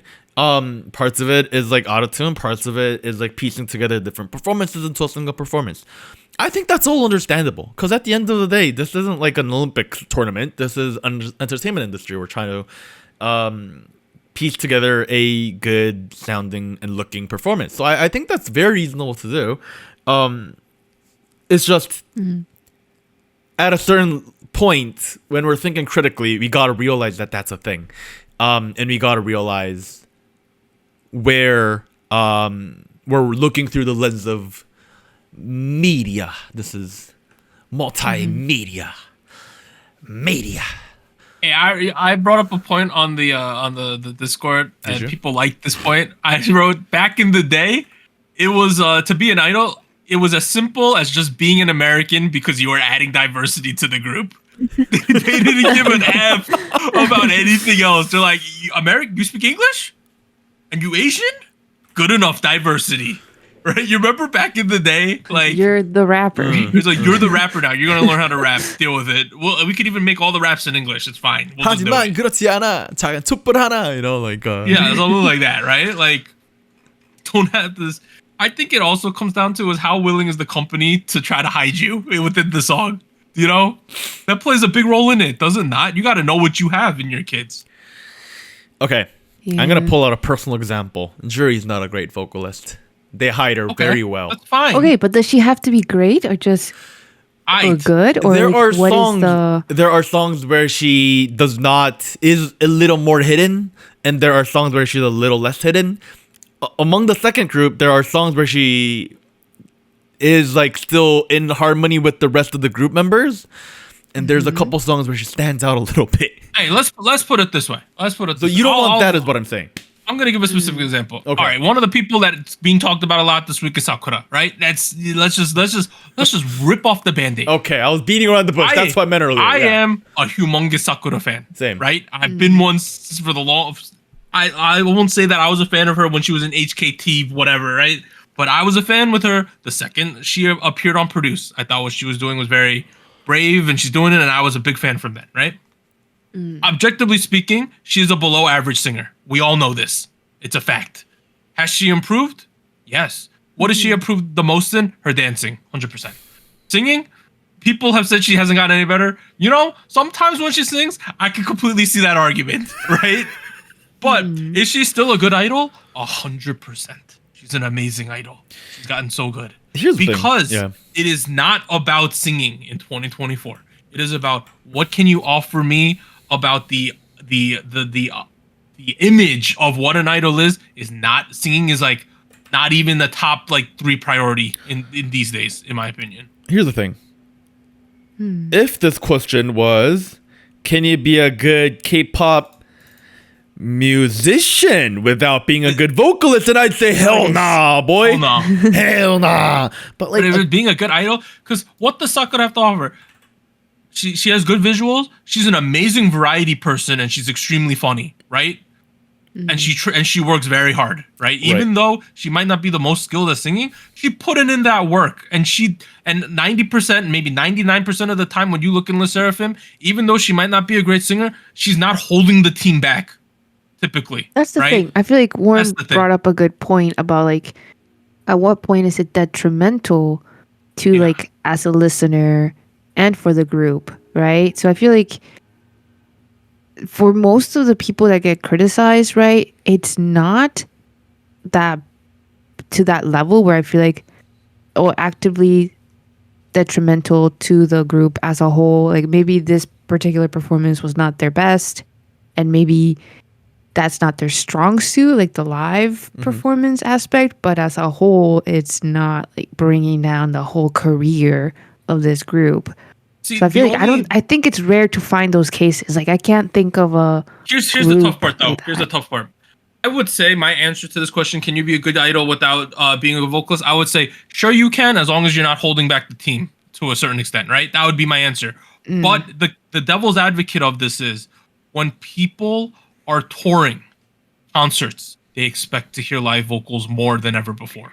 For K-pop That's true. artists. I feel like there's still an expectation, and it's not wrong. The way I'll describe it, let me describe like professional wrestling, right? Professional wrestling, when you go to an event, everyone understands how it works, right? Right. How people are making decisions, it plays out, cool. And you understand that, and you buy into it because you want to be entertained, right? When you go into K-pop concerts, you typically these days go into the understanding that I understand that these music videos and what I'm listening to on Spotify is probably pretty edited, right? right.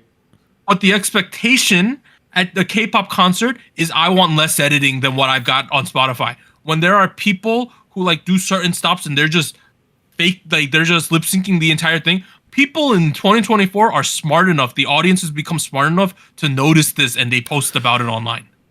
Okay, here's where I kind of like want to present a new way of thinking, though, right? Is that bad?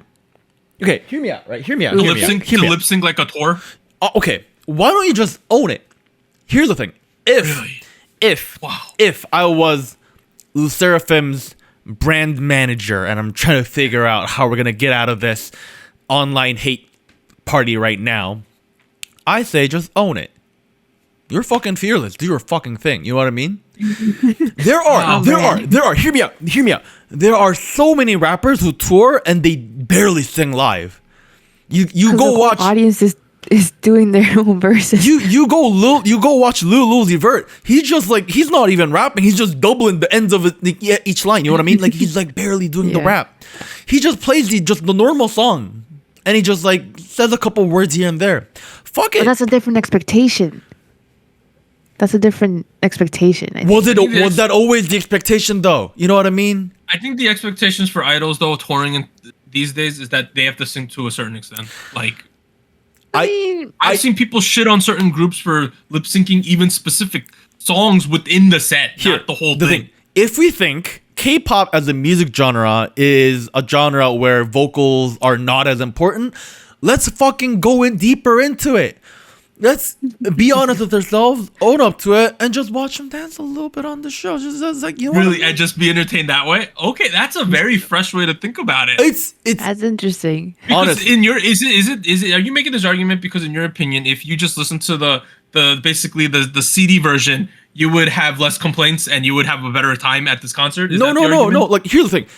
I think if I go to a concert, I'm not particularly there to just hear the person live.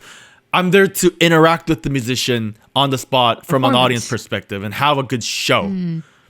Good show doesn't necessarily mean a wild vocal circus. You know what I mean? It could be. That's one option for a good show. That's a very interesting way to think about it. But I think you can still have fun without that incredible vocal live component into it. That's why people go to Travis Scott lives. That's why people go to Drake lives. You know what I mean? You know what I mean? That's a whole part of modern rap culture. Do you feel like about this, it? Anita? I don't know. Well, okay. I still have that perspective of like people are okay with in those type of audience settings, right? Like going to that type of concert or performance because I feel like there's a different expectation from the artist.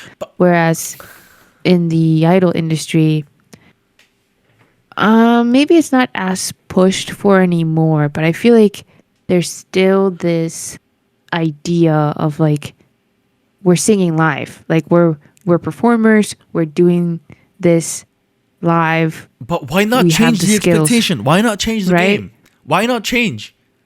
Why? Well, see, I feel like it would be changing a little bit of the image of the idols. Then I feel like I don't know. I feel like there's a bit of like expectations within the term idol of like you can do it all. They got all these skills, visuals, performance, right? Like that's the package. That's what they're selling. So I feel like changing that would be very tough, and it would essentially be different. Like it wouldn't quite be the idol. I think the foundations for this to happen is already there.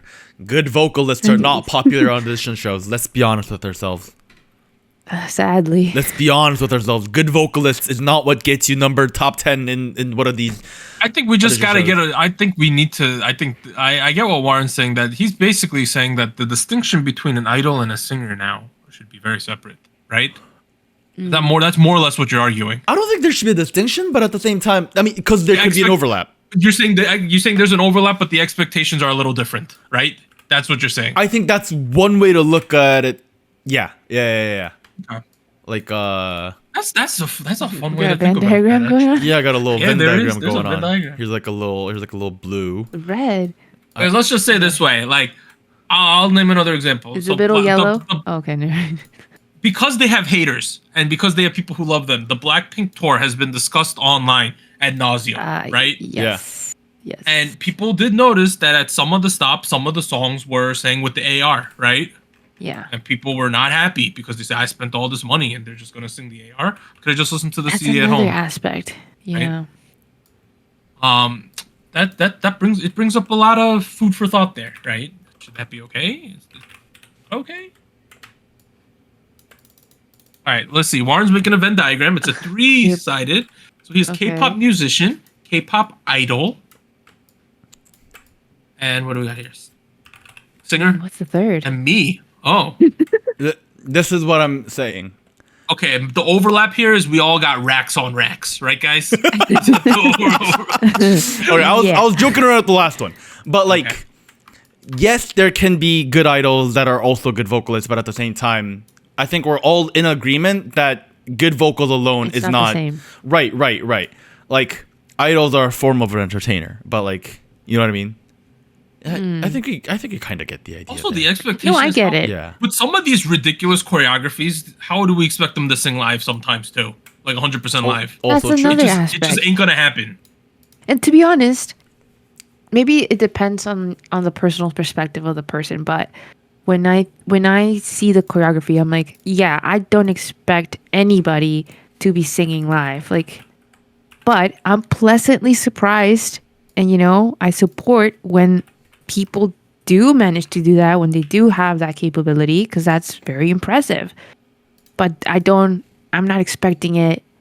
Every performance has to be live when you're doing that choreography. Like, no. You might say every performance doesn't have to be live, but what do you feel about the performance you paid to see? You personally? Okay, You know what that I'm was saying? something I was thinking about too, because I feel like that's a different aspect where you feel like you owe, like They you're owe owed you. something. They owe you, yeah, right? Yeah. because you're That's tough. paying- That's tough. That's a whole thing, right? Here's the thing. The entire source of the argument I'm making right now essentially comes from a couple years ago when CK was doing concerts, or Illinois Records was doing concerts. and their lives were awful. And their defense, their fans are obviously very unhappy, and their defense was, "Hey, we're just here to have a good time. Did you guys not have a good time?" And everyone was like, "We had a good time." And they're like, "Who cares if I couldn't rap?" And they were like, "Okay, I guess you got a point." Obviously, some people are like, "No, that's still bullshit." But like, thinking about that now in 2024, when I look back, I'm like, okay, maybe they had a fair point, because like there is still a lot of good value to be had other than hearing the people sing live, because K-pop in the essence is not a genre or a community where I'm super uber focused on the vocal capabilities. Like if for instance there was a ballad group, like if Navichi was touring, you know what I mean, and they weren't able to sing, I'd be like, okay, something's up here, you know what I mean? They built their whole career based off of, we are really good at singing. That might be a little funky, but like because of the way this genre works, I'm like, okay, maybe we rewired the way we think a little bit, you know what I mean? That came out like a podcaster, good lord. Like, That's what you are. classic podcast speak, you know what I mean? Like there's like you really gotta rewire the way you think about your fundamentals. And I'm like, okay, like what are you saying, man? NPR. Yeah, it's a tough question, right? In general, like I do think that like over time, vocals has gotten less and less important. It seems, right? Yeah. I think that's a general. It seems like we really hammered in on like view. the visuals gotta be great, right?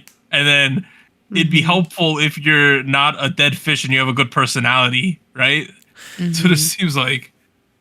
I mean, at the end of the day, I still prefer looking and hearing K-pop musicians who are good at singing, because Yeah, to 100%. Yes. to me, K-pop music is a music genre. It's still music. Yeah. Yeah. But at the same time, I saw Sakura come on Physics University and create the meme of the show. Still relevant somehow, even now. I don't, Nina, do you know what I'm talking about? Sakura Sensei? I don't think I do. Oh no? What did she say? There was a moment where like one of the MCs were like not saying much except for laughing. And then one other comedian was like doing all the jokes, and Sakura goes, Are you guys all getting paid the same amount? And they're like, yeah, we're a team. Oh, And she was like, but he's only here to laugh. oh my.